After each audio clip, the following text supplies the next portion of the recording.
Yes, we are live. Welcome, everyone. Welcome to the live stream of the March for the Arts Working Guidance for Arts Freelancers and Organisations. Woo!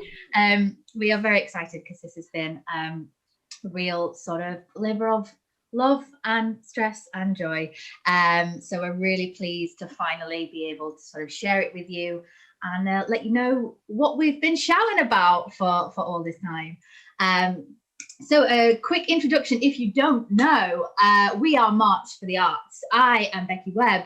We have Caitlin Clough, we have Gemma Dunn, we have Liz Barker, and joining us is a facilitator, freelancer, wonder extraordinaire, Grace Goulding, who I will introduce a little bit further on. So yeah, we are the team. We are the ones that have been behind all these posts and these shouts. But basically, what do we do? What are March for the Arts? So a little quick overview of us. We started what feels like many years ago, but it's actually only last year when obviously we know the pandemic happened and there was a talk of doing a protest, creative performer protests, which we joined together for. And we essentially were the ones that offered to fill out the forms. Obviously, as we got the funding package, there was a realization that actually a protest is not going to be appropriate right now. So we gathered ourselves together and became a bit more about information and finding out about what freelancers need and what freelancers want.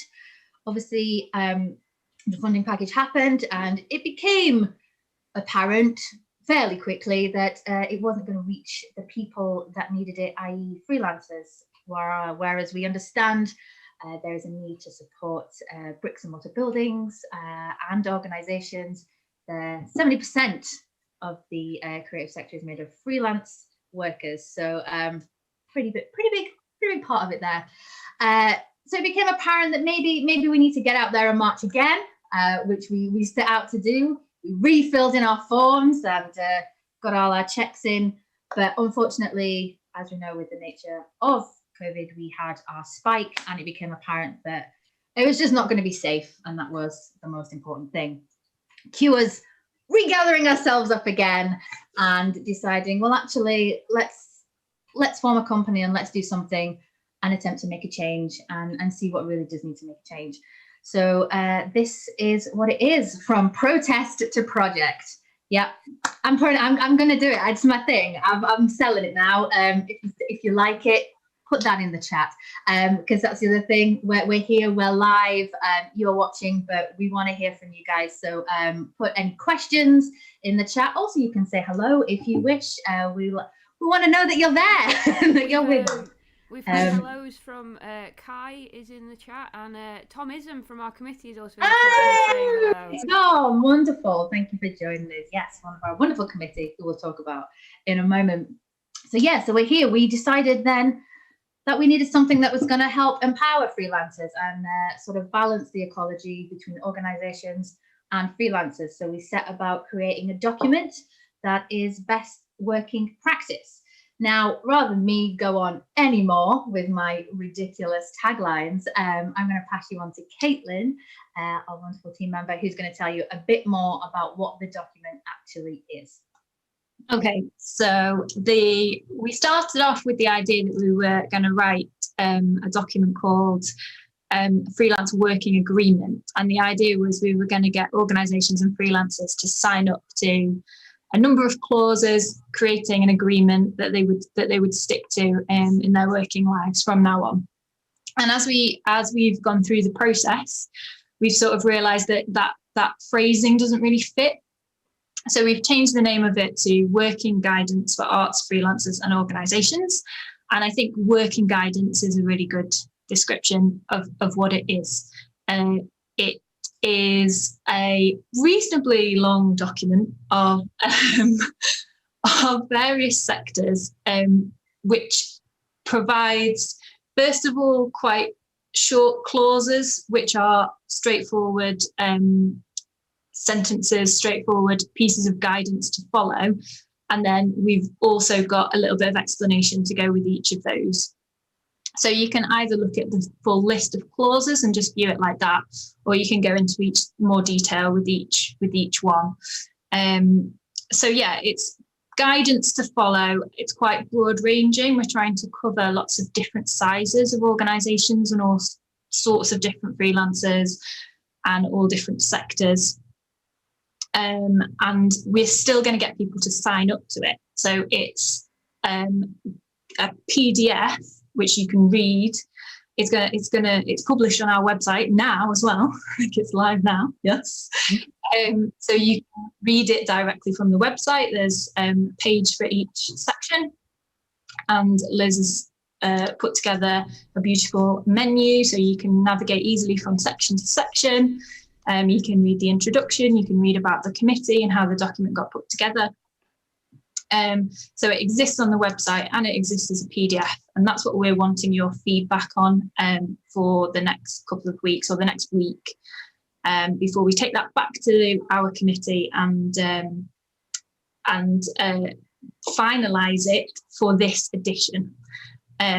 So it's for freelancers to use and empower themselves, educate themselves about what they can be asking for, as well as some guidance for freelancers in there as well. It's really straightforward guidance for organisations with explanations as to why we need this guidance and why not following this guidance causes problems. And ultimately, we just hope it will create more communication between freelancers and organisations. If you both know about this document and you both know that you've signed up to it and you've understood it, then you have a window into talking about some of the issues that are in there. So it's for everyone to sign up to. We're not going to take sign-ups just yet because we're still in the consultation feedback process, but by the 24th of May, we should be ready to take sign-ups to it. Oh, amazing. Thanks, Caitlin. So that is the document, but obviously you may be thinking, well, how did you get there? And how did you decide what was going to go in it? Well, we got together a committee of freelancers and organisations to shape that. So we didn't sit in the meetings and write it. We got a group of people to do that for us. And to help do that, to sort of guide that ship along, we have Grace Goulding, who did an amazing job of facilitating all the meetings within the committee. So I'm just going to hand to Grace for a few minutes just to give us a bit of an outline of, how we got here, if that's okay. Hello everyone, I'm Grace and I am a movement director and choreographer based in Liverpool, and for the last 8 weeks I have been facilitating the March for the Arts discussions, putting together the clauses that appear in the document that you can access via the March for the Arts website. All of our committee have been either applying or have kind of put themselves forward, but got in touch with March for the Arts when that first call out was put out, to do with getting in touch with people who had a heart for the arts and wanted to see a post-COVID world where we had more equality and more validity and actually a level playing field for artists, rather than kind of some of the difficulties that were navigated by freelancers just as a given beforehand. I myself have come through into March for the Arts from the Freelance Task Force. So my whole last year was dedicated to advocacy for freelancers. So as well as being a facilitator, I have experienced exactly the same thing of having 100% of my work gone due to COVID. And so part of my remit was to have a voice for those people who've either fallen through the net or needed resources. So this is how the committee came together. People got in touch with March for the Arts and we had a mixture of organisations and freelancers that worked together. Over the last 8 weeks, we have looked at various topics that myself and March for the Arts decided were really key topics where change could be injected and how, and to bring a freelance voice to that particular topic. So those topics kind of transformed into the clauses that you'll see, but there's some clauses that are very specific and some that are like overarching ideas that should be actually guidance for all the way through, that every clause is peppered with this particular thought or principle. We went through the stages of kind of logistics, and as we were working our way through the document, it became really, really clear that it was essential that we provided examples and templates and links to other people doing this sort of work or to other examples of best practice. We had 2 drop-ins that March for the Arts ran in the week that fed into our weekly discussions. And so if you did join the community and speak up in those drop-ins, your words and your kind of stories and examples got fed into why we're making what we're making. So this is very much an on-the-ground document that includes the voices of people who have engaged with our process and want change and want to give examples of better practice from their field. So we tried to create a committee that was very inclusive of a wide range of the sector. So it's not just performance arts people, we've got lots of different factors. And throughout creating the document, we've kind of had alongside education has been a key thing we've been driving, and also a kind of overspill document that gives examples of everything we're talking about. So what you should find is a proper meaty document that also gives young graduates or people who maybe coming into the industry who've previously not worked in the sector, gives you so many examples and resources alongside government initiatives and amazing things for you to realise what your worth is, what you're entitled to, what good questions to ask, relationship starting points, and also to hold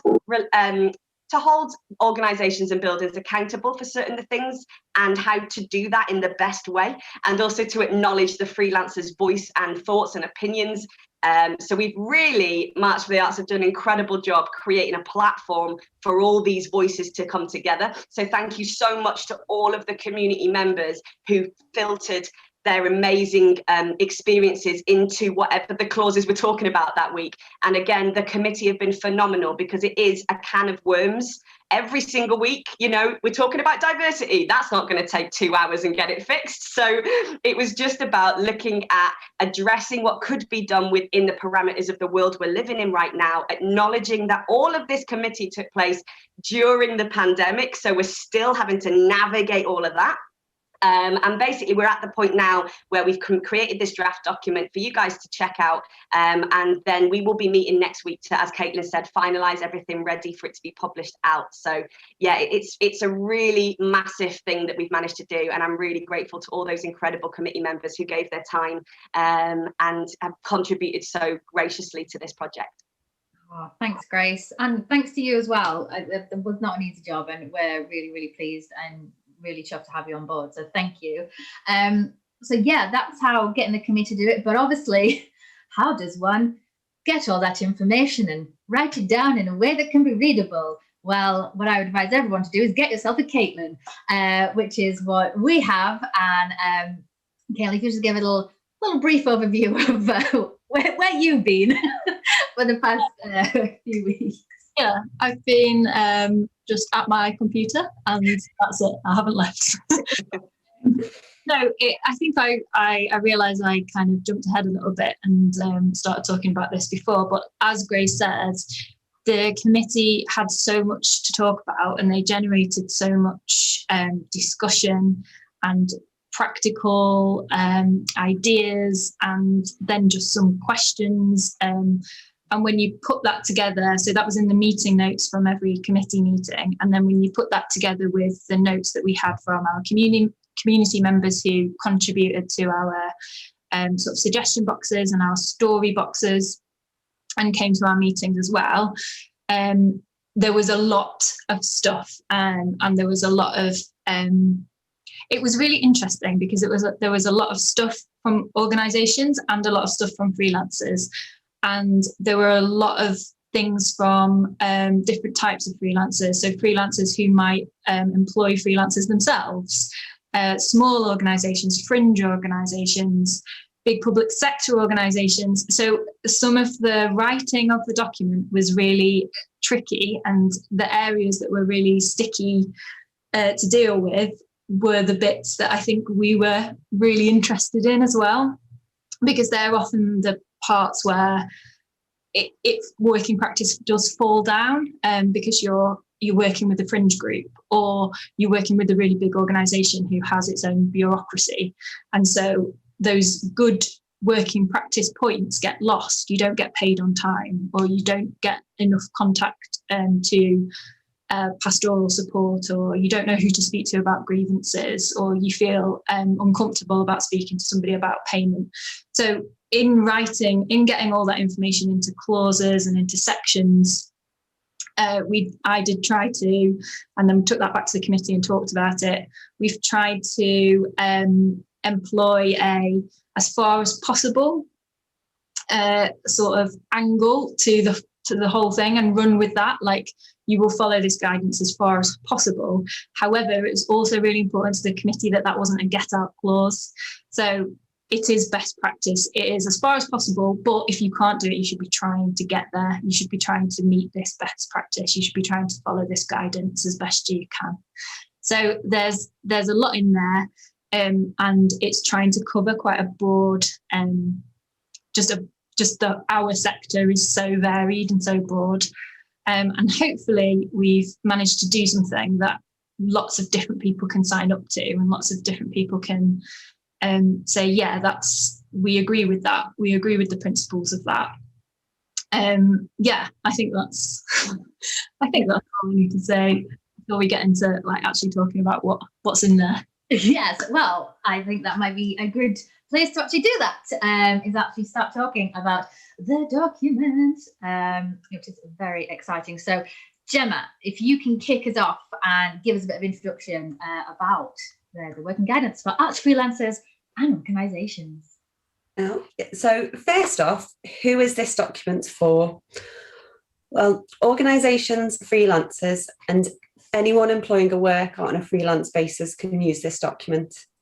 It's a guidance that also has links to useful information and helpful templates running through it that Grace and Caitlin have talked about earlier. We expect organisations to use it as a handbook with examples of best practice to aspire to when working with freelancers in the arts. We also expect freelancers to use it to empower themselves in the knowledge that their community has accepted these principles and that they should accept no less. We hope it will be used as a badge of honour.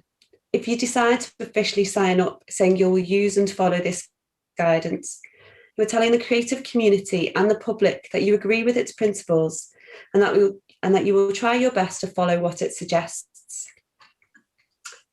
So why sign up to use this guidance? It can give employers a chance to educate themselves and foster good practice with the freelancers they are working with. We ask them to recognise how far they depend on the work of freelancers and to value them accordingly as colleagues and collaborators. We would ask everyone in our community to read and sign up to the working guidance in order to support freelancers. So what will signing up to the guidance mean? The working guidance is not a legally binding document, and signing up to agree with its principles won't tie anyone to them by law. However, we will hold subscribers to account through community by calling for feedback and by revisiting this document and its effects regularly. This guidance can't replace the collective bargaining power of union membership. There are a number of different unions who can provide freelancers with support, advice and backing. And we have got some links to those in the document as well. Yeah, We have. So what we're going to do now is sort of look at, thank you, Jem, by the way, that was fast. What does the guidance cover? So it's not the entire working experience, as we've said, it's not possible. But we have focused on the sections that the committee were focused on. Now, we're going to go through the main sections of this document with you. But as Grace mentioned, there are some overarching practice points. So they are communication, formality, and flexibility. Essentially, put it in writing, proactively encourage communication, test systems and train more staff, and build in flexibility. They're the sort of main things. Communication is by and far number one. This is the whole sort of linchpin of this document, is how we communicate. So the section, the slides they're not seeing the document on the slides, are they? Oh, yeah. These are just slides we've made for the purpose. Would you like to see the document briefly? Maybe if we just have a little brief look at what it looks like. This is what it's looking like at the moment in PDF. form. And as I said, it also exists on the website in a slightly different way. So we've got a little bit of design going on there, some quotes from the committee that you can see on the left-hand side. And you can jump from section to section from the contents as well. So if you don't feel like you can deal with the whole thing at once, you can jump to what you want to find out about invoicing and payment straight away. I love that. Sorry, just Caitlin having a mild heart attack of, if you look at this is the actual document. And it's like, these are the slideshows. Like, oh, yes, sorry, Caitlin, I should have mentioned that this isn't the work that you've been doing the past however many weeks. Sorry about that. So the actual main sections of it. The first one, we looked at hiring and engagement with regular and new artists. So the essence of that, so I'm just going to give you an overview of what the essence of the whole thing was, and Caitlin's just going to then go in and just gives a few examples of some clauses and what is in the document. So in essence, be transparent and honest. Keep in touch with people. Hiring is part of the work. Don't miss it in planning and budgeting. It's not like, oh, we didn't have enough money to deal with this open call out. Not okay. Treat people with respect and offer real opportunities, and record and review regularly. So Caitlin, I'm just going to hand over to you now and you can sort of go into a bit more detail about that. Yeah, so I think the really interesting thing about this subject was that we heard a lot from our community about this being an area of poor practice, and that freelancers were suffering quite a lot from putting a lot into application processes and into interviews, and then being left hanging or being told that they were expected to hold their availability and then nobody getting back to them. But equally on the other side, we heard how difficult, particularly organisations who don't have massive budgets, were finding it to reach out to freelancers to make hires and to look beyond their immediate freelancers who they normally would turn to. And I think the really interesting thing was that there's a little bit of a contradiction in the community in terms of really this feeling of really wanting to look outside of regular freelancers and give emerging or underutilized talent a chance at getting jobs and at opportunities, but also making sure that we value those relationships, those hard-built relationships, and that it's okay for an organisation to turn to somebody who they know and they trust and who is a regular freelancer. And it's how we balance that. And I think hopefully the guidance has done that, and also the things that we're setting up as March for the Arts around this document, such as our freelancer directory, which is going to be released going to be live in a few weeks. Liz is currently working on that website where freelancers can add their profiles, and a number of organisations have already said that they'll use that for hiring. So that'll be a really useful space where they can go and look around and see what freelancers are actually available, so they don't necessarily have to always turn to the people that they always use, but also that they don't have to struggle, because some of the organisations were saying that they were struggling to find people, which sounds mad to us because we're all desperate for work. So no, that's great, thank you. And so the way this worked, the hiring engagement and regular new artists, that is the heading of the section. The essence at the beginning and the details, they are in clauses and they're easily digestible. Caitlin's done an amazing job in making the language of this document really, really easy to read. It's not. I could perhaps read an example clause, could I? Yeah, great. One of my favourite ones is avoid open calls unless they are in good faith. Yes, I think that's a excellent one too. I think it's probably one of my favourites too. I love how interesting we've become. What's your favourite clause? That's how we are now. And you guys as well, when you read the document, let us know what your favourite clause is. Don't be shy with that. As part of hearing about it, let us know what you love the most, which is like, yes, oh, that one sang to me. It doesn't make you sad. It makes you really interesting. and we will support you in it. So hiring, yes, that's that. The second one, a really big one that came up, was contracts, a really big topic. I think Grace can sort of confirm that was quite a yeah, chunky. Yeah. So what was the essence of the contracts is basically use clear language. Also avoid assumption and presumption. It's ask, don't tell. It's, we shouldn't be here giving you the information. Organizations, find out what you need to know. You need to be sort of engaging with your freelancers. Also give breathing space and time for contracts to be absorbed, discussed and adapted. Part of making a bit more of an equal power balance is to not be dictatorial to your feelings about the contract. It's a negotiation, and that's really important. And for freelancers to know it's a negotiation, and use contracts to protect both sides, because that's the other thing as well. It's not a sort of, let's say, one-way street. An organization, they've got to have there's a lot of financial implications running an organization, and we understand that you've got to protect yourself, but it is for both sides, but it's still something that needs addressing. So Caitlin, if you want to just give us a little bit more detail on that. I think what you've just said about the negotiation was a really interesting thing about this topic as well.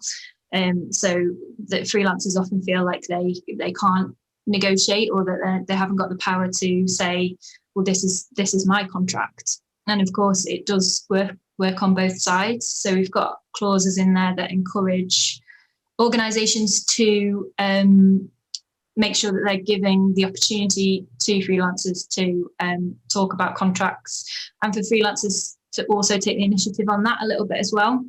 But again, it is a balance between knowing that sometimes a contract is a negotiation between somebody who's self-employed and an organisation, but sometimes, for example, a large public sector organisation won't be able to change the terms of their contract. So the guidance has to work for everybody to be able to sign up to it. So there's definitely stuff in there that works for both of those scenarios. And I think a really big one that was really kind of juicy topic, just to read you a clause. So clause 2.4 is include cancellation clauses in contracts.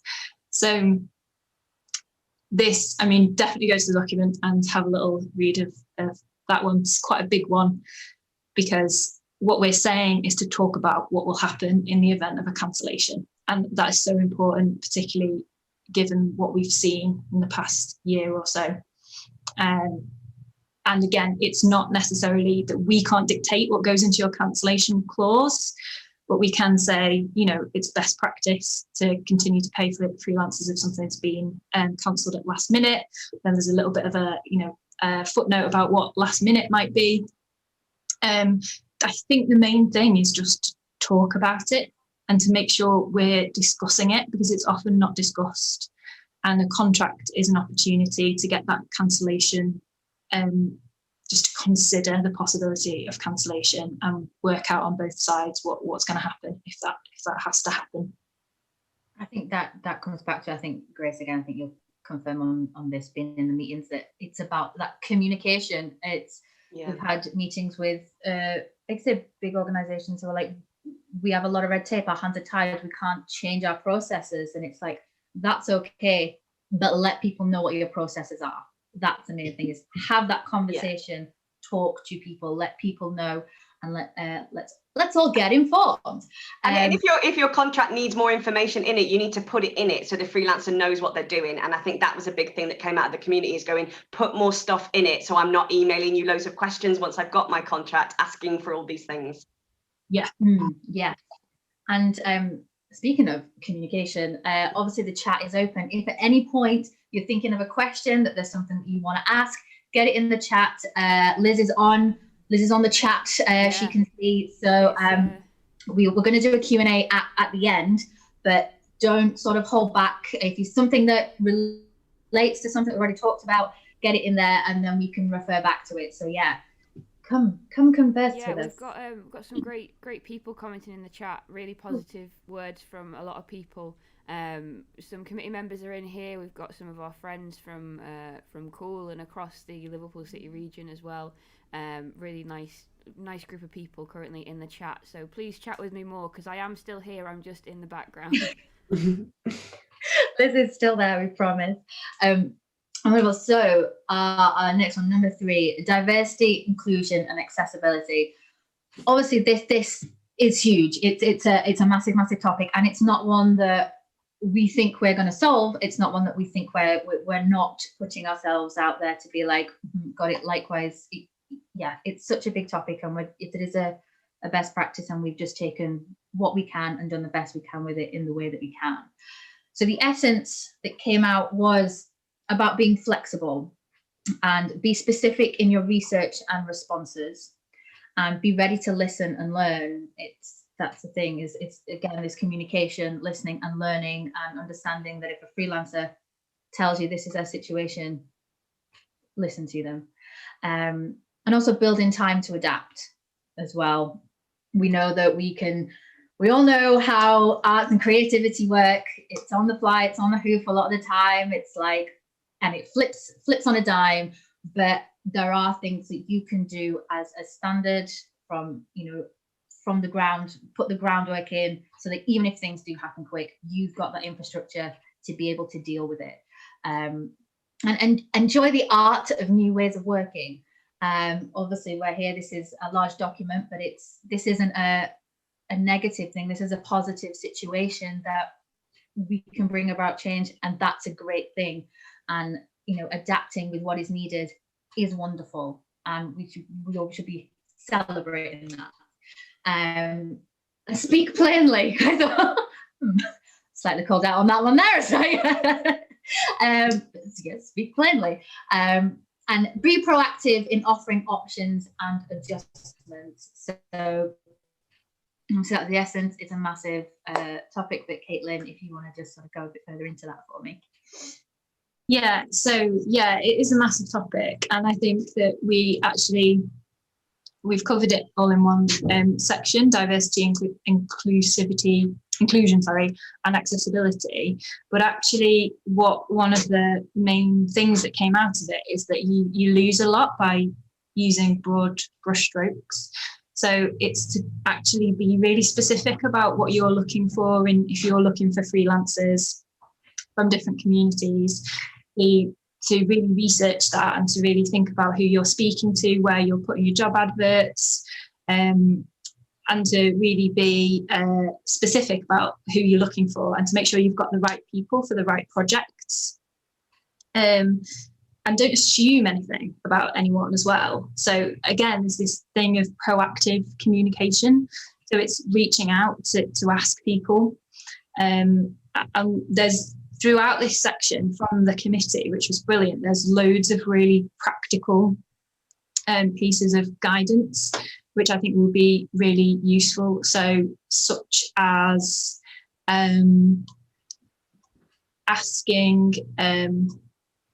asking people what it is that they need rather than what their disability is. Normalise asking people for their pronouns. Reach out proactively to ask if there are any adjustments that freelancers need to be able to do their work. Pay well and consider flexible options for pay, because at the end of the day, if pay is not good, that opportunity is only going to work for a particular demographic. Consider unconscious bias training. A really nice one, which actually we added in after our chat with the committee last week, which came out of what somebody said then, was understand that freelancers bring more to their table than their identity. So if you're only engaging Black artists for projects dealing with Black issues, for example, and you're not engaging them in all your work, then you're missing out on the diversity of skills and perspectives that can be brought by those underrepresented voices. So that's my favourite one, that section. Yeah, that's good. Thank you, Caitlin. Yeah, there's lots of things sort of in there, and obviously it's an ever-changing thing and developing, and also freelancers know, because they're in their places, like freelancers are operating across many sectors and maybe are going into specific communities or are from certain communities. So actually employ the right person for the job with your outreach. Don't just tick a box. The right person will know the right way in which to handle a particular situation. And what's wonderful is that the committee were talking about various projects that had to change, not only in structure, but also in how it went out and how it was delivered, because the artists involved that were leading the project knew exactly the community and were ingrained within that community and knew how to explain. So really, a lot of the time, it is about speaking and communication back to your freelancers and hearing from them who are on the ground and have those connections, as opposed to maybe a box ticking exercise. Yeah. Almost as if we know what we're doing. So the next section, the wonderful one, invoicing and payment. Oh, don't we just all love talking about money? So the essence of this one is be informed and inform. Say communication, have those conversations. Give and seek all the information about payment before work commences. Be ready to pay the freelancer according to the agreed schedule. Anything you need prior should already be in place. Purchase order numbers, although we all know. Freelancers have a responsibility to provide invoicing and information required for payment in good time or as agreed. Again, the two-way street of, as much as organisations, we as freelancers need to be proactive in how we're doing that. And proactively encourage communication and be proactively flexible. Encourage, accept and make room for negotiation, and create clear lines of communication as well as alternative lines of communication between freelancer and financiers as backup. Yeah, that last one's quite an interesting one that came up. That was quite an important one. So yeah, if you just want to run us through that, Caitlin, that'd be great. Yeah, I think that this is one where freelancers just feel quite worried about bringing up.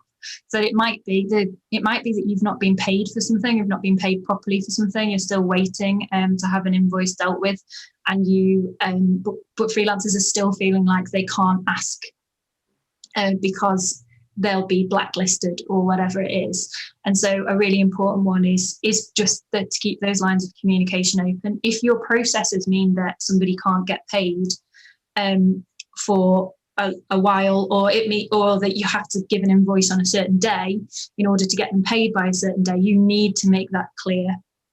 And there's a lot in this for the freelancers as well, a lot of guidance for freelancers, templates for invoices, what you should be included on your invoices. We heard some really useful stuff from organisations about sometimes they're getting invoices that haven't got freelancers' names on. So really practical stuff has gone into this section. And I think this communication and just keeping those lines of communication open and being more open and honest about payment and comfortable talking about it will hopefully stop people from being so worried about asking to be paid to do their jobs. Yeah, definitely. I think, communication and being informed is definitely the main one for that one. So what we'll do is I'm just going to move swiftly on to the next one, because I feel that was quite a solid, definite practical one. To inductions and outductions. So the essence of this one is basically empower freelancers with knowledge and information about who they are working for and their processes. Again, whatever your processes are, just let us know what they are. Refresh information to make sure any changes are clear. You might be worked with someone lots and lots, but if things change in your organization, that's new to them. Building feedback and create clear start, middle and end points. Provide appropriate levels of digestible information. Support and celebrate each other's work with open communications about publicity. Again, that was another interesting one and quite a big topic. But if you want to give us a brief run of that, Caitlin, that would be fab. Yeah, so lots of people were saying they're doing jobs, perhaps they're doing regularly, but they don't get an induction, and actually they end up not knowing quite a lot of the basic information that they need to know when they're at work. And so it's important to remember that to keep giving that information, and if it's changed, to tell people, rather than just saying, oh, they're a regular freelancer, they know what they're doing here. when you've got a body of staff, often they'll get a staff handbook.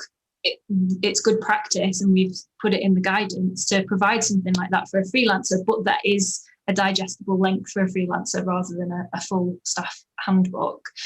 And then there's, I think, a really interesting thing that came out of this subject was this idea about sharing publicity and using the induction stage and then also a finish point for the job as a chance to say, how can we help each other? How can we have some mutual publicity? So how can we give you all the information you need as a freelancer to share about the work that we're doing on this project or whatever it is, and then we'll return that by sharing all the information about you as a freelancer. And I think as part of the induction information, one of the things that we've recommended to do is to put together a press pack or to agree what it is that the freelancer can share about the organisation or about the project. And of course, that doesn't apply to every type of art sector work. So that was just one kind of area of something quite interesting that came out of that, I think. And I think in the more sort of practical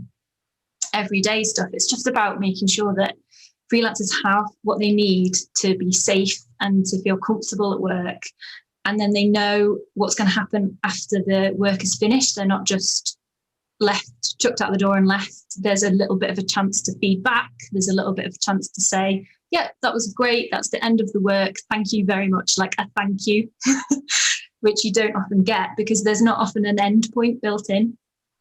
So yeah, those are some of the kind of practical points from that topic.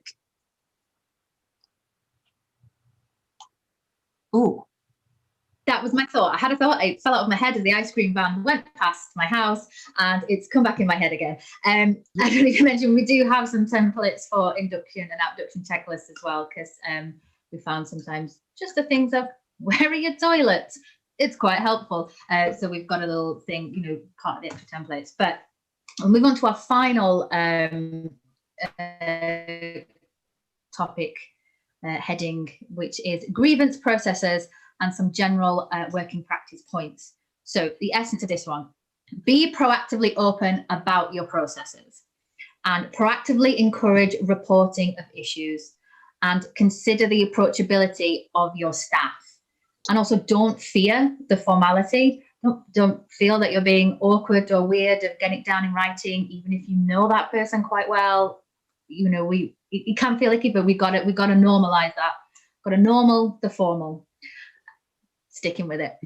Train all staff in procedures and follow through on things. We'll say those phone calls, follow them through with emails, and also record and take all grievances seriously. Create clear lines of communication as well as alternative lines of communication between freelancer and staff as a backup. Yes, someone record and take all grievances seriously, and the lines of communication, quite a strong point that came out in the committee. And this whole one was it's good, but things came up. Caitlin, if you want to sort of open that up a bit more and sort of the alternative lines of communication is something that's like run through the whole thing, is that it is difficult because some organisations are small and you might not have an alternative line of communication, but if you do, make sure that the freelancer isn't just talking to one person. They have another place to go in case that person is the person they have a grievance against or that person is the person who they're struggling with the payment with or whatever it is. So alternative lines of communication, taking all grievances seriously. We heard from our community that permanent staff were prioritised over temporary or freelance staff, and that they didn't feel like grievances were taken seriously because of that, and in some quite extreme circumstances. And that was really shocking. Not shocking, but awful. It should be shocking. It should be shocking. It's not shocking.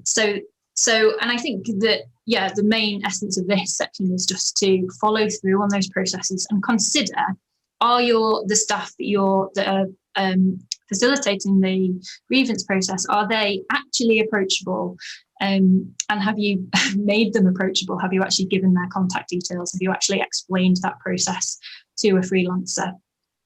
I know lots of jobs that I've done, I've never heard anything about a grievance process. So that's another sort of barrier to actually talking about any issues, which obviously means that the best work isn't done. So don't feel the formality. And I think this section as well is a little bit of a, was there anything else? Have we missed anything? What are more general practice points? So there are some really nice ones also at the end of this section about just being aware of freelancers' time. So paying them properly for preparation, making sure that you've thought in advance about all of the work that's involved, all of the emails and the meetings and the preparation that goes into work. So often we don't get paid for prep, which is, again, not acceptable. And then that links back into the contract section and links back into the payment section.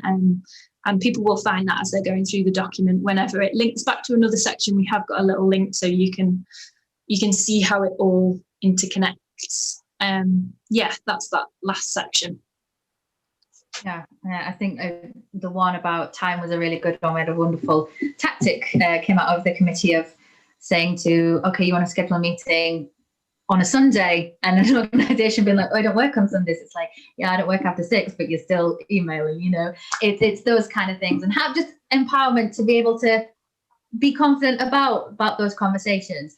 So in essence, that is what is in the document. They are the sections of the document. There's lots of clauses in there for you to sort of get your teeth into and have a look at. So what now? It's going live. It's available. You can download it. You can read it. And you can feed back to us. So we've got a week now, and Gemma is going to just go into the details of where you can find it and what to do. So Gemma, give us the info. Okay, so to be able to find the document, you can go to www.marchforthearts.com/WGAFO. We'll be putting that up on our social medias as well. So if you didn't quite catch that, just go to our website. It's there on the page. Follow us on social media if you're not already. And you're on the website. You'll find the document, as Caitlin and Liz and Becky have talked about, where you'll be able to kind of click into each of the clauses and navigate the website, navigate that on the website. There is also a downloadable PDF version as well. So you can kind of download that, print that out, have that to hand, or just have that as easy access document on your laptop or your phone. They are currently the forms that they're in. So if you do have any access requirements and it does need to be in a different format, please do get in touch with us and we'll work with you to put that in the format you need. So please email us at info@marchforthearts.com. Once again, that's info@marchforthearts.com. So now that you know about it and you can actually see it and read it, we'd love you to read it, sit with it, take some time with it, and then share your thoughts and opinions with us. It very much is written by the community, for our community, and now that it's in this form, we need to hear your thoughts. Do some things work? Do you hate one clause? Do you love it? Like, which clauses are your favourite, as mentioned before? That's really nice. So as much or as little as you want to feedback, that's great. And there's different ways you can do that. So again, at our website, there's a suggestion box, so you'll be able to write in your thoughts there. There is, and it's anonymous suggestion box as well, so we won't know who it is. And we were also having 3 meetings this week that you can drop into and join and share your thoughts and discuss. So that will be Tuesday 6:30 till 7:30, Wednesday 10 till 12, and Thursday 3 till 4. If you, again, go to our website, there will be a sign-up page for that, so you can sign into it and we'll send you the link to those Zooms. So please feel free, pop in for as little as long as you want for that chat and let us know. And if you could please share it out to everyone, to all your friends and your colleagues within the industry, so they can read it and share their thoughts as well. That would be much appreciated. And we've got about 10 minutes left, so we're going to open up to see if anyone's got any questions of what we've talked about now. So Yeah, we've not Liz, had you've been on the chat. What we we've got? not had any questions just yet, but we've had some fantastic sort of feedback already. So I might just read a few things that people have said during the Yes. course of the stream. So we've got Adam Flanders in the chat, who is the Beck2 Northwest Regional Officer, and I've been having a great chat with him in the chat. We've just lost Grace, which means the stream looks slightly odd. She is just coming back. There she is. Welcome back, Grace. Claire Brumley is here. She says, congratulations, looks forward to reading the document. Christina Grogan says it looks like you've done an amazing job with bringing this all together. We've got... I'm just scrolling through. Louise McNulty is here, another one of our committee members. We've got Francisco Carrasco is here as well. He's another committee member. Everyone's saying well done, congratulations. Tessa Buddle, another committee member, is here. We've got Kai Jolly is saying it sounds like a powerful document, something that will really boost the freelance organisational conversations, which, as you mentioned, is key, great practice and subjects covered. So I've not had any questions, but I've had some fantastic feedback. Just because, so if there is any questions, there's a slight delay between when we say things in our little Zoom call or when they crop up on the stream. But perhaps we can just say thank you to everyone who's helped us to get to this while we see if any questions roll in. Do you want to take that, Becky? Good shout. Yes, obviously, we've got a little slide. That's very creativity of me. Next slide, please. Lots of people to thank. Obviously, this was a group effort. A big shout out to our committee, especially the ones in the chat, but also the ones that are wherever they are. It was a real team effort, and we felt really privileged to have those guys in the committee. They were supportive and constructive, and really did. We couldn't have asked for a better committee, basically. So thanks to those guys. Oh, say it again, Caitlin. Their names are in the document. Yeah. The names are, yes, credited, as is clause. It's in a clause. But obviously as well, we've had some partners that have been really useful. Obviously, a big shout out to the Blue Coat, who have given us a home for the next 3 months, which has been super great. So when things open up a little bit more, we have our advice surgeries every Monday, so you can actually come and see us in person for those, hopefully soon. So the people on the committee, we're going to go through them in no particular order.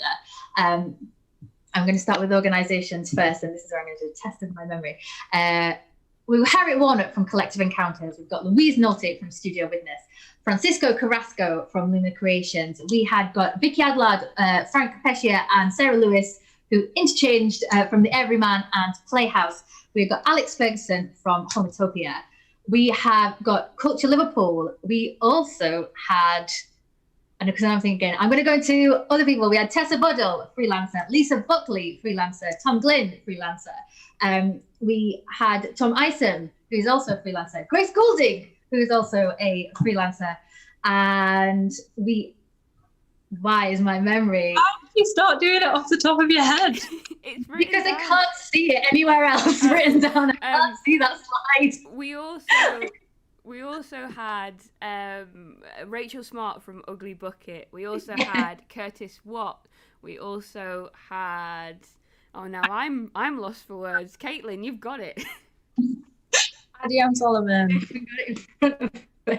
Adiam Solomon, yes. Is that Do we- everyone? Yes. At the Studio Witness. Yeah. Yes. Luco was represented by Rob Hart. Yes. Yes. Tom Glynn, who's a hip hop social action specialist, and Lisa Buckby, who's our music representative. I think that's everyone. Yeah. That's the committee. Sorry, that was very. Also, if you go to our website, again, you'll find all the details of the organisations and committee members and a bit of detail about them there. So essentially, go to the website. Yeah, we also had a few organisations contribute to our freelancer fund. So our freelancer fund allowed us to pay the freelancers who sat on the committee. So the contributors to that fund were the Liverpool Everyman and Playhouse Theatres, the Open Eye Gallery, Liverpool's Royal Court, and the Unity Theatre. So there was, and March for the Arts contributed as well from our budget. So we made sure that all the freelancers who were on our committee were paid for their time as well. And we also had brilliant support and backing from the wider community. So just to rattle off a few of those, Andy Doherty at AdLib, the Ariel Trust, Arts Chain, which is a fantastic group in Manchester who are doing similar things to us in Greater Manchester, Chris Wardle, all the organisations of Cool, the creative organisations of Liverpool, all the organisations of LARC, Liverpool's Arts Regeneration Consortium, the Liverpool Arts Bar, Mooncup Theatre, Open Culture, the Public Campaign for the Arts, Real Tours, and the We Make Events campaign as well. And of course all the freelancers and the community who've contributed to our case studies and turned up to our meetings and gave us their time and their ideas and their stories. That this concludes the thank yous. Sorry to jump in there. No. We have had a question in the chat as well. I'm going to come back on the screen so everyone can see me. Hi. Instead of talking in the background. So Emma has asked, is there anything about ownership? This has raised its head a couple of times in terms of using the work on own websites, etc. Yes, there is a bit about intellectual property. Because that's such a complex area, what we've done is just suggest that is A, covered in your contract, and B, that there's a discussion about that. So to make sure that at the beginning of work, before work starts, there is information given about what the intellectual property situation is. We're saying to organisations that it's best practice to keep crediting freelancers if they can. Yeah, I think that's a bit of a summary. I'm trying to think of the place in the document so I can direct you to the right place to read about that. Recharge battery. Oh, Sorry, that was my speaker. Just while you're saying that, Caitlin, one of the things from the committee and from our community is the fact that there's no pretty right. I froze just on the. Have I gone again? Yeah. the Potentially. Am I back? You are back now, Grace, I think. Yeah, you're back, Grace. Thank you. Go for it. Great. Yeah, just to say that it's something that's really under discussed is what happens to your art when you've left that job. So again, it is really important to speak to your organisation and make sure in those initial conversations before you've agreed to the work that you know what's happening with your work, and that depends on all the different facets, whether you're workshop leading deliver program in schools, for example, or whether you're doing outreach, or whether you're an artist in the room whilst making a production, or you're generating work for a gallery, for example. It's all about where does my name go and where does my work go once I finish on the project. yeah, so that the clause we've written about that is in the contract, last clause of the contract section, but it also could potentially live as well in the outductions bit, like just thinking of what you're saying there, Grace, where it's about at the end of the work saying what happens now to the work. Yeah, so I think that's something we can definitely think about as well for the next draft. Definitely. How about any more questions, Liz? Is there any more in there, or? No, I mean, Adam is dropping some amazing information in the chat for people who's recommending ACAS website. He's dropped a phone number for free advice from solicitors specialising in intellectual property. So I'm going to be sending Adam definitely an email after this, I would imagine, so we can get all of his amazing information and put it in the edition that will be going out on the 24th of May.